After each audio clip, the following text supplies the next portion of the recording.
Mes chers amis de Rive 54, randonneuses et randonneurs, bonjour à toutes et à tous. On est venu ce matin. On a pris la décision avec Romain pour ne pas risquer la pandémie continuant malheureusement à progresser. Donc on a décidé de faire une émission en dehors des grandes villes. Donc ici on est au niveau de la première ville ou la dernière ville française avant de rentrer sur le Luxembourg qui est derrière nous. À quelques 200-300 mètres, c'est Schengen. Le pont de Schengen que vous voyez derrière vous, c'est le pont qui relie Schengen au Luxembourg à Perle, de l'autre côté en Allemagne. Et ici, de ce côté-là, sur ma droite, c'est le petit village de Hapach, avec bien sûr son écluse, la grande écluse de Hapach, hein, qui est sur la Moselle. Cette écluse donc est la même à peu près que l'on retrouve à environ une quinzaine de kilomètres après Rémiche, l'écluse de Hennen, qu'on a eu la chance d'avoir un éclusier qui nous a expliqué la circulation fluviale sur ce fleuve de la Moselle. On va se diriger maintenant donc tout au long de cette Moselle jusqu'au petit village de Cons-les-Bains et on va grimper dans cette colline pour voir d'une part d'un côté le dernier vignoble français, et puis de ce côté-ci, c'est le premier vignoble luxembourgeois. Les vignes luxembourgeoises, bien sûr, s'étendant de ici, Schengen, jusque Wasserbillig. De l'autre côté, Wasserbilliger Brück, la Moselle continue, et ce sont toutes les vignes allemandes jusque Coblence. Il y a du chemin. On en a fait une petite partie quand on a eu le bonheur d'aller sur le pont suspendu de Meursdorf. Il y avait des points de vue magnifiques, on va encore en retrouver aujourd'hui. Allez, on avance Romain. On est donc avancé de quelques kilomètres au bord de la Moselle. On est au niveau maintenant du petit village de Milchen. Alors Milchen, c'est une direction en face de nous. Vous voyez le poteau qui est tout au fond là-bas. Vous allez en direction de Manderon, le fameux château de Manderon, d'une reconstitution impeccable. On a été le visiter, c'est vraiment un endroit absolument charmant. Vous avez maintenant, quand vous allez un petit peu sur la droite, tout ce qui est dans les bois là-bas derrière, c'est le domaine de Montenac. Montenac où il y a une réserve calcaire, une pelouse calcaire que l'on appelle, avec de très nombreuses orchidées et des chemins de randonnée. Alors c'est plein de chemins de randonnée par ici. C'est un bel endroit. S'il y avait un peu de soleil, ça serait un peu plus beau. Bon, on va s'en contenter, il ne pleut pas, c'est déjà le principal. En remontant la rive gauche de la Moselle, nous sommes arrivés actuellement donc la ville, on ne va pas dire un village, la ville de Sierck-les-Bains. Derrière moi, c'est le château des Ducs de Lorraine que l'on a déjà visité et je peux vous garantir que si vous avez l'occasion d'aller le voir, il est restauré d'une façon absolument magnifique et c'est des points de vue magnifiques tout autour de ce château. Ce que l'on peut dire, le maire de Sierck-les-Bains, Madame Hélène Lambard-Hamon, qui est traductrice, nous fait découvrir dans cette petite ville un tas de monuments. Les monuments dédiés aux morts allemands situés dans le cimetière, l'église de la Nativité, de la Bienheureuse Vierge Marie, la chapelle de... Oh là là, il faut que j'enlève mes lunettes. De Marienfloss, située sur l'emplacement d'un ancien couvent cistercien restauré en 1963. Bon, ça c'est tout des indications. Simplement pour vous dire que quand on vient randonner dans ces endroits-là, il y a tout un tas de points de vue absolument merveilleux à voir. Et ça se situe bien sûr sur la rive gauche de la Moselle. Alors maintenant Romain, tu te retournes et tu regardes derrière toi. Tu vois là-bas, ça doit être une antenne de je sais pas quoi. Je vois pas bien moi avec mes lunettes. On va grimper là-bas, c'est ce qu'on appelle le Stromberg. Et là vous allez voir que sur le Stromberg, vous allez avoir des points de vue sur toute la vallée de la Moselle, depuis Thionville jusque Sierck, et puis d'autres endroits encore que l'on va vous faire découvrir. Voilà, on est donc arrivé en haut du Stromberg. Mais vous voyez ce qui m'a fait descendre, regardez. Et on est fou, hein. Vous voyez pas la côte, vous?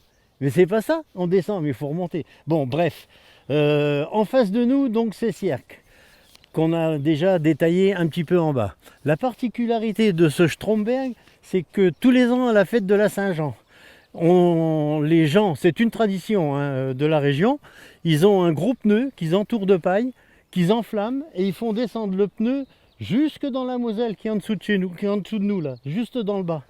C'est une tradition, c'est respecté et tout. La particularité donc ici, regardez, on est donc sur la Moselle. En face de nous, tout au fond là-bas, les fumées, c'est Cattenom. La Moselle se dirige donc vers nous, vers Thionville. Tout au fond là-bas, les cimes que vous apercevez, ce sont les cimes du fort de Vécrin.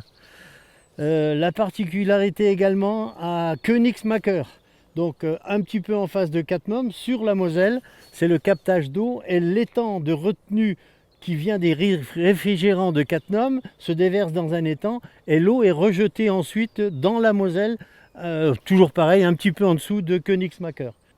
Et puis ce chemin que vous avez devant vous, voilà, ce petit chemin, il est balisé. Il vous permet de redescendre à Cons-les-Bains. Regardez un peu ces falaises, c'est impressionnant quand même. C'est un joli point de vue ici. Et là, vous avez en face de vous, bien sûr, toute la vallée de la Moselle. Alors, c'est pas le tout, c'est que maintenant, il faut qu'on remonte et on va aller de l'autre côté, de façon à voir une autre partie de la frontière luxembourgeoise avec les petits villages que l'on va remonter maintenant jusque pratiquement l'autoroute entre Thionville et Bettembourg. C'est pas le tout, Romain, mais là on vient de voir les falaises calcaires, c'est bien beau, mais le chemin il continue là en dessous et il redescend vers Cons-les-Bains. Et il faudra le faire celui-là, parce qu'on n'est pas arrivé à Cons. Alors la particularité sur il est balisé, vous inquiétez pas les randonneurs, il est balisé, c'est merveilleux. Mais tout ça, ça descend dans le bois. Et avant d'arriver à Cons-les-Bains, vous avez une petite chapelle. C'est pareil, c'est un lieu de pèlerinage pour les habitants de Cons. Et ensuite, vous gagnez le village de Cons-les-Bains. Dans les vignes en face de vous, ce sont les dernières vignes françaises sur le territoire français, le territoire de la France, bien entendu. Avant d'arriver sur Schengen, qui est juste derrière nous. Vous voyez dans les vignes, et derrière Cons-les-Bains, vous avez un petit village là-bas qui se nomme Haute-Cons, où on va aller après avoir traversé Cons-les-Bains. Donc ce qui veut dire qu'on n'est pas encore arrivé. Et tout ça, ça détermine la frontière luxembourgeoise avec la France. Tous les petits villages, on en a encore un ou deux à faire. Et puis après, on verra bien où c'est qu'on sera. Si on arrive à rentrer, parce qu'on n'a pas fini, il est long le chemin là. Je suis encore essoufflé, j'arrive pas moi à travailler si vite. Ben oui, ils croient qu'on est jeune. Non, on est plus jeune maintenant. Enfin, regardez, c'est quand même des paysages absolument merveilleux qui se découvrent devant nous. Un petit rayon de soleil, un peu pâle, mais c'est bien. Oh, il n'est pas facile à descendre ce chemin-là. Ah, voilà, on arrive au niveau de Cons-les-Bains. Sur ce petit chemin, donc en descendant du Stromberg, on a rencontré une petite chapelle, la chapelle de Notre-Dame des Sept Douleurs, qui est derrière moi dans le bois. On va pas remonter parce que c'est trop dur. Et maintenant, on va arriver donc à Cons-les-Bains.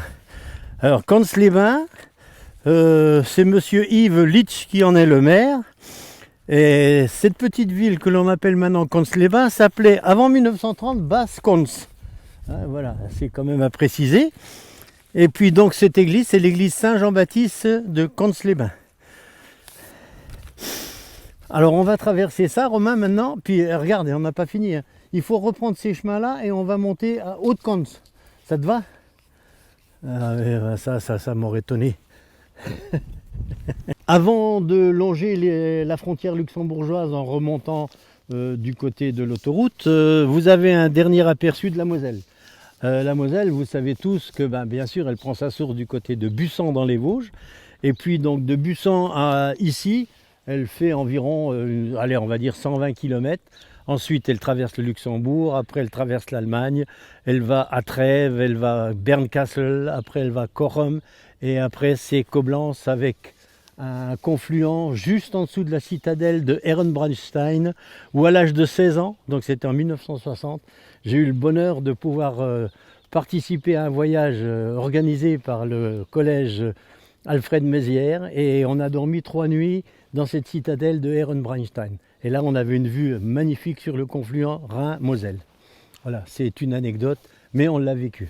Alors voilà, ici nous sommes donc à Haute-Cons. Haute-Cons, si vous regardez bien cette église, c'est un petit peu une église un petit peu comme tout le monde, hein. Elle est jolie, mais il y a une particularité. Regardez bien le clocher. Et tout en haut du clocher, est-ce que vous voyez quelque chose de bizarre? Eh bien, c'est un ami qui habitait Haute-Cons qui nous avait fait pareil, hein, est-ce que vous pouvez le découvrir, etc. Regardez, ce coq, c'est un des rares coqs qui a ses 2 pattes. D'habitude, tous les coqs sur les clochers d'église, eh ben, ils n'ont qu'une seule patte parce qu'ils sont plantés. Ben, celui-là, il en a 2. C'est quand même un point de vue un petit peu bizarre. Une dernière vue donc de la Moselle, hein. On vous avait montré un petit peu plus bas déjà une petite vue de la Moselle, et puis voilà. C'est donc la partie française qui s'achève où on était ce matin, du côté de Hapach, avec Schengen, le Luxembourg, et puis etc. la suite. Et ce chemin que vous voyez, le chemin de randonnée, que l'on a filmé d'en haut du Stromberg, qui est juste en face de nous, c'est le chemin qui serpente dans toutes les vignes. On le voit, il descend et il va vers Cons-les-Bains. Alors tout ce vignoble là, français bien entendu, c'est le dernier vignoble qui se situe sur le territoire de Sierck-les-Bains. Juste avant de quitter Haute-Cons, les copains des vieux métiers d'Azanne, si vous voulez récupérer un machin pour de pompiers, un chariot de pompiers, ça vaut le coup, regardez, il est tout neuf. Bon, il est un peu bloqué, mais ça doit marcher, hein, regardez. C'est les pompes à incendie qui existaient dans le temps, regardez, hein, c'est marqué Magirus, ah voilà. Ça a fonctionné. Bon, ça ne fonctionnera plus, mais enfin, c'est beau, hein. Avant de quitter Haute-Cons, on est ici sur un site de décollage et d'atterrissage. Je pense que c'est des parapentes, hein, parce que vous avez une pente assez raide quand même. Il ne faut quand même pas avoir peur. Tiens, regarde, il y a une péniche. Ah, c'est un bateau sur l'eau. Alors je me suis arrêté ici simplement pour vous dire que dans la phase descendante de la rive gauche, juste là-bas dans le fond, derrière les maisons, c'est le village de Königsmacker. Königsmacker, où là aussi il y a une écluse, hein, je l'avais déjà dit, mais la particularité de cet endroit-là qu'on a déjà filmé, c'est une stèle qui démontre l'endroit où les troupes américaines, pendant la Deuxième Guerre mondiale, ont traversé la Moselle. Donc c'est juste là-bas, derrière les maisons.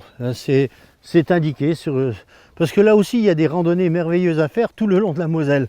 Il y a des chemins de balade tout le long, jusque Thionville. Donc, mais ça va pas vite les péniches quand même, hein. Enfin, ça veut dire qu'il y a un peu de circulation, hein, quand même sur la Moselle, jusque du côté de Toul. Après, non, c'est plus navigable. On vient de quitter donc la petite commune de Haute-Cons, et à 2 km, on arrive maintenant sur Gandronne, avec derrière nous l'église Saint-Médard. Qu'est-ce qu'on peut dire? C'est une commune qui fait partie de la commune de Behren-les-Sierck, Behren-les-Sierck. Donc c'est Gandronne.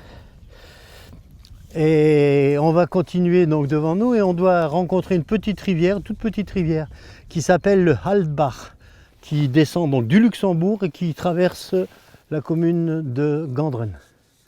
Et on continuera ensuite sur la frontière luxembourgeoise, parce que là on est à environ 7-8 km à peine de la frontière luxembourgeoise. On continue donc sur cette optique.